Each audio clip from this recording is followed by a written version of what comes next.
Radioscoop, l'invité de la semaine, Stéphanie Loire. Tous les jeudis soirs, dès 19h sur Radioscoop, j'ai le plaisir de recevoir des artistes qui nous font vibrer. Et ce soir, c'est une icône qu'on accueille. Elle nous présente son nouvel album, il s'appelle Le Retour des Beaux Jours. T'aimerais changer les choses, comme on change l'eau des roses. Mon amour, oublie ça, les fleurs, ne triche pas. Un 8e projet studio solaire, élégant, qui est né de sa complicité avec Étienne Dao. Bonsoir Vanessa. Bonsoir. Bienvenue sur Radioscoop. Merci de nous accorder ce moment. J'aimerais savoir comment tu te sens alors que ce nouveau projet vient d'être révélé. Est-ce qu'il y a un sentiment toujours de vertige qui persiste? Absolument. Je ne sais pas si j'aurais dit vertige, mais en tout cas, il y a un sentiment de grand bonheur et de grande joie à présenter ce disque au public. Vraiment, parce qu'on a beaucoup travaillé. Enfin, c'est normal, hein, on n'en attendait pas moins, c'est normal de travailler. Mais oui, bien sûr, en fait, c'est des projets très personnels, les disques. En tout cas, vu que j'ai deux métiers, donc quand je joue la comédie, j'aime tellement ça, mais je rentre dans l'univers de quelqu'un d'autre et dans la direction de quelqu'un d'autre, alors que la musique, c'est mon monde à moi, donc il y a quelque chose de vraiment plus viscéral et peut-être forcément plus personnel. Parce que j'imagine qu'il y a une dimension de plaisir, une dimension agréable à partager le fruit de son travail, mais aussi c'est vrai que cet album, il est extrêmement personnel. Il y a des chansons, je pense à une chanson qui s'appelle Élégie qui fait référence, qui est dédiée à ton papa. Tes enfants ont collaboré aussi à sa fabrication. Donc ce projet, c'est aussi une histoire de famille. Oui, alors, mais en même temps, ils le sont tous, en fait, les disques. Ils sont toujours très personnels. Et d'ailleurs, que j'écrive ou non les textes, parce qu'en fait, quand même, hormis mes 3 premiers albums pour lesquels j'avais choisi les chansons, mais que j'écrivais pas, je composais pas. Après, j'ai commencé à écrire des chansons, et quand je les écrivais pas, à demander certaines histoires dans des textes, c'est-à-dire que je savais à donner la direction.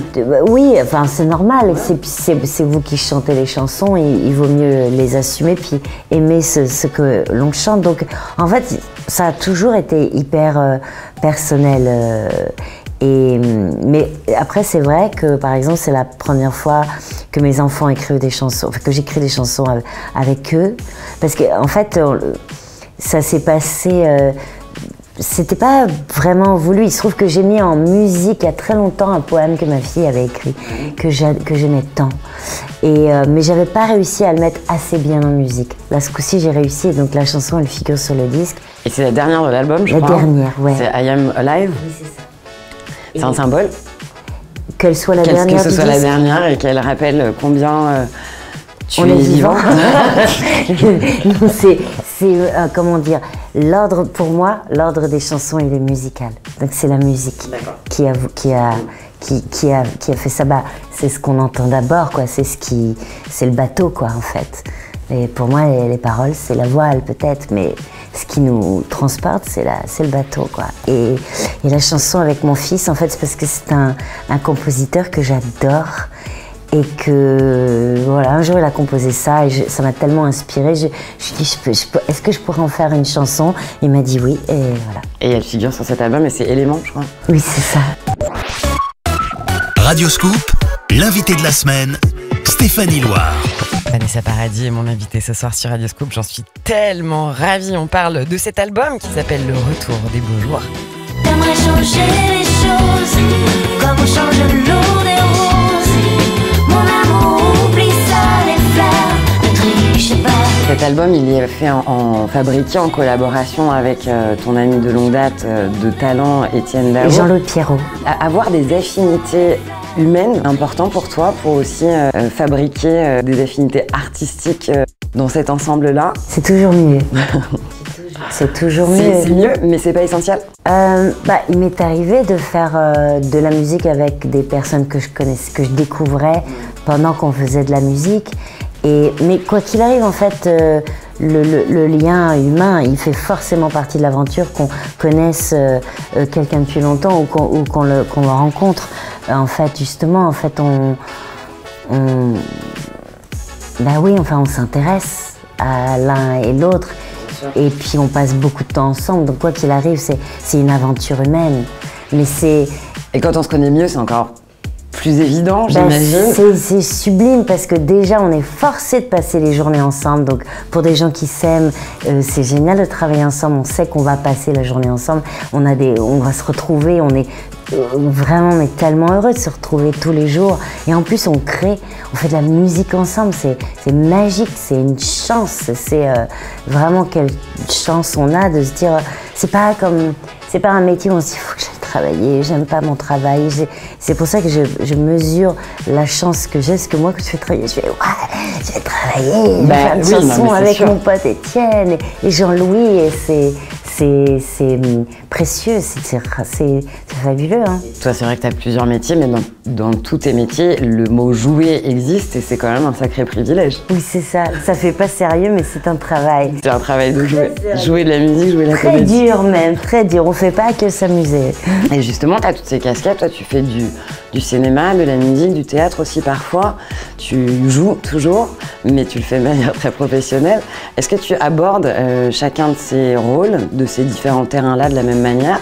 Est-ce qu'ils communiquent à l'intérieur de toi ou est-ce que ce sont vraiment des bulles distinctes? Non, ils communiquent. Ils sont différents.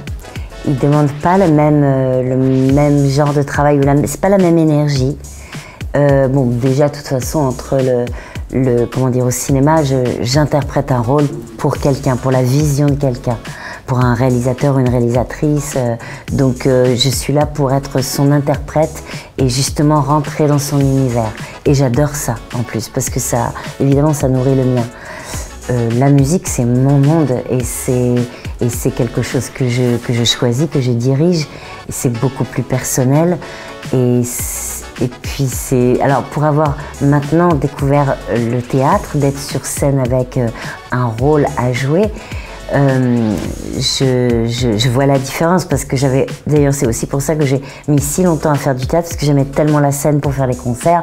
J'avais peur que la scène de théâtre m'ennuie, pour dire clairement. C'est pas du tout le cas? Pas du tout, c'est une autre vibration, mais c'est une sacrée vibration, c'est exceptionnel. J'ai adoré ça, j'ai adoré parce que j'aime jouer la comédie et j'avais vraiment le temps de perfectionner mon jeu. Alors qu'au cinéma, on dit toujours c'est plus facile, on peut couper, on peut refaire.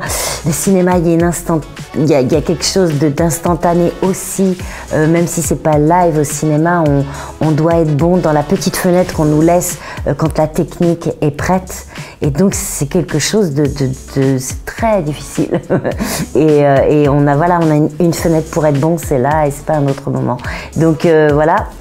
Mais donc oui, pour répondre à votre question très longuement, pardon, oui, tous ces différentes activités, ces métiers communiquent, se nourrissent. En fait, l'un me perfectionne pour l'autre, l'un me sert, ou l'autre me sert pour celui que je suis en train de faire.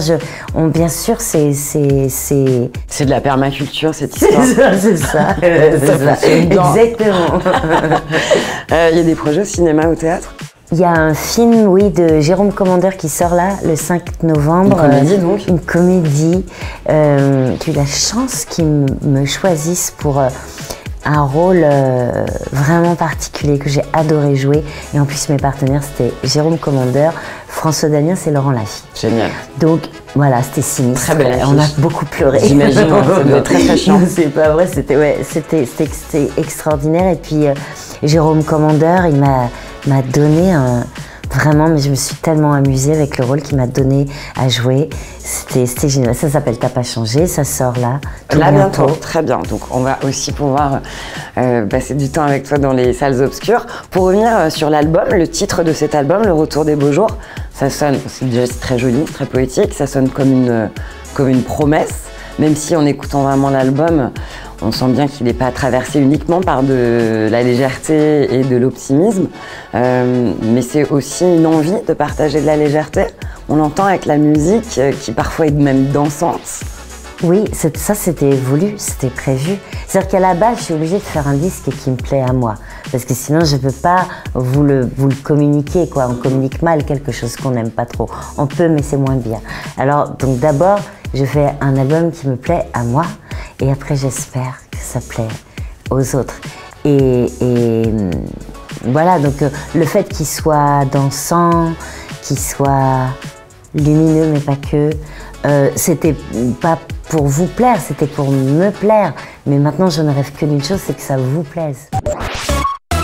Radio Scoop, l'invité de la semaine, Stéphanie Loire. Vanessa Paradis est mon invitée ce soir sur Radio Scoop et on est en train de parler de ce tout nouvel album qui vient de sortir qui s'appelle Le Retour des Beaux Jours. Vanessa, cet album, est-ce qu'il a été pensé pour la scène? Parce qu'on a envie de le voir jouer sur scène. Il y a pas mal de chansons qui ont été pensées, oui, pour la scène. Et de toute façon, c'est inévitable. Quand on est en studio et qu'on travaille des chansons et qu'on sent que ça y est, la rythmique, elle a pris, il y a quelque chose vraiment qui prend, qu'on aime. Et tout de suite, l'imagination, elle part sur scène. Tout de suite, on se dit, oh, ça va être génial à jouer sur scène et tout. C'est vraiment immédiat. Le texte, alors, il y a une chanson, moi, je l'aime infiniment dans cet album, c'est un amour de jeunesse. Le texte, c'est qui? C'est toi? Non, c'est Étienne Dao. C'est Étienne Dao. C'est Étienne Dao, mais c'était, si j'avais su, si j'avais pu, je l'aurais écrit. Parce que c'est un sujet, en tout cas, dont j'ai beaucoup parlé avec Étienne, parce que je voulais parler de cet amour qui est comme un amour de jeunesse avec quelque chose en plus. C'est une chanson, ouais, c'est une chanson très personnelle, mais c'est une chanson, moi je veux pas vous parler de moi. Je vous parle de moi à travers mes chansons. Oui, mais et puis après, nous, on a l'impression que ça parle de nous. Mais c'est ça le but. Quand ça devient universel, c'est bien. Exactement. C'est comme ça qu'elles réconfortent les chansons. Bien sûr. Quand les chansons, vous les appropriez en disant moi ça c'est mon histoire. Moi j'adore entendre ça. Et pour le coup, tu as beaucoup de titres dans ta discographie qui font, je pense, partie de la bande originale de la vie des gens en général. Enfin, moi, si je me penche sur mes playlists à moi, tu figures dans mes playlists d'amour, de bonheur, de rupture, pas mal aussi. Tu sais bien écrire sur la rupture. Bouquet final, ça parle de rupture, mais avec de l'optimisme aussi. Oui, c'est Dorian qui a écrit ce texte, j'y suis pour rien. Mais en plus, Bouquet final, je trouve qu'elle parle beaucoup plus d'indépendance que de rupture. Ouais. Je trouve qu'elle parle vraiment de quelqu'un qui a choisi d'être libre et heureuse, ou en tout cas qui ne croit plus au boniment, enfin aux bonnes paroles qui ne remplaceront jamais les vraies preuves d'amour, les vrais actes. Et donc c'est pour ça que j'ai plutôt envie d'en parler comme une chanson d'indépendance, de liberté. Je marche menton haut dans la rue. Exactement. Oui. Et peu importe. C'est un album aussi au travers duquel, donc, comme je le disais, tu évoques les bons jours, les mauvais jours, l'amour, le temps qui passe. C'est presque il est à consommer dans une unité, cet album, j'ai l'impression. C'est un spectacle qui traverse toute la vie. Ah, mais j'adore ces commentaires parce que c'est exactement comme ça qu'il a été. Pensé comme ça, mais après assemblé comme ça. Et c'est pour ça aussi qu'il y a beaucoup de comment on appelle ça, d'habillage sonore. Ouais. Il y a des sons de nature et du temps. Il y a des choses un petit peu célestes aussi. Il y a de l'orage, il y a tout ça parce que j'adore que la musique soit aussi très cinématographique parce que on l'entend, donc on l'imagine, on a des films qui se créent dans l'esprit et que le fait qu'un album s'écoute comme on regarde un film ou comme on lit un livre d'une traite ou qu'on fait un voyage en avion, on décolle, on voyage et on atterrit. J'adore ça, je trouve que c'est fort. Et après, ça n'empêche pas que les gens écoutent aujourd'hui les chansons, ils choisissent une chanson par-ci, par-là. On peut picorer si on veut. Si on veut, on peut, mais moi j'adore ça, les albums qu'on écoute qui nous font... Voilà, voyager. On peut écouter comme on regarde un film, ouais. Je pense. D'ailleurs, j'en profite parce qu'on parle du live et de comment on peut consommer cet album. On peut aussi, on va pouvoir te voir sur scène, chanter des titres de cet album, notamment au Zénith de Saint-Étienne, ce sera le 27 mars, au Zénith de Clermont le 24 avril, et puis bon, dans toute la France, à Paris les 21 et 28 mai. Et tu vas faire l'Arena Non, à Paris, c'est 21-22. le 21 mai. et 22 mai. Voilà. Je suis complètement à côté de la plaque. Mais Et à l'Arena à Paris le 17 novembre. c'est ça. On est bon là-dessus? Et puis, il y aura un de mes festivals préférés, Lequel? Fourvière. Ah, c'est génial. Voilà. Magnifique. Non, mais pour les gens, parce que je sais qu'on m'a dit, les gens disaient, mais pourquoi elle joue pas à Lyon? Pourquoi elle joue pas Ah à ben, Lyon? j'allais te Elle demander. joue pas à Lyon, mais elle va jouer à Lyon. Bah voilà. À la rentrée, mais surtout parce que je vais Tu vas jouer pour les Nuits de Fourvière. Les Nuits de Dans Fourvière. ces arènes romaines Je sais pas si magnifiques. j'avais le droit de l'annoncer, mais Bah, c'est quand écoute. même tellement un de mes festivals préférés. Magnifique. J'aime tellement aller jouer à Fourvière. On va jeter des coussins à la fin sur la scène, ça Voilà. va être bien. Que c'est pour ça qu'il n'y a pas de date à Lyon. Et ben, avant. tout s'explique. Voilà, tout Et là, s'explique. soudain, tout est plus limpide. Merci beaucoup. Oh, Laurent, t'es là, j'avais le droit de dire ça, il va être content, monsieur de Fourvière ou pas? Bah, ça bah tombe oui. bien sur Radio Scoop. Merci Vanessa. Vous pouvez retrouver l'intégralité de ce moment sur radioscoop.com et puis vous pouvez aussi télécharger l'application Radioscoop pour retrouver tous nos contenus.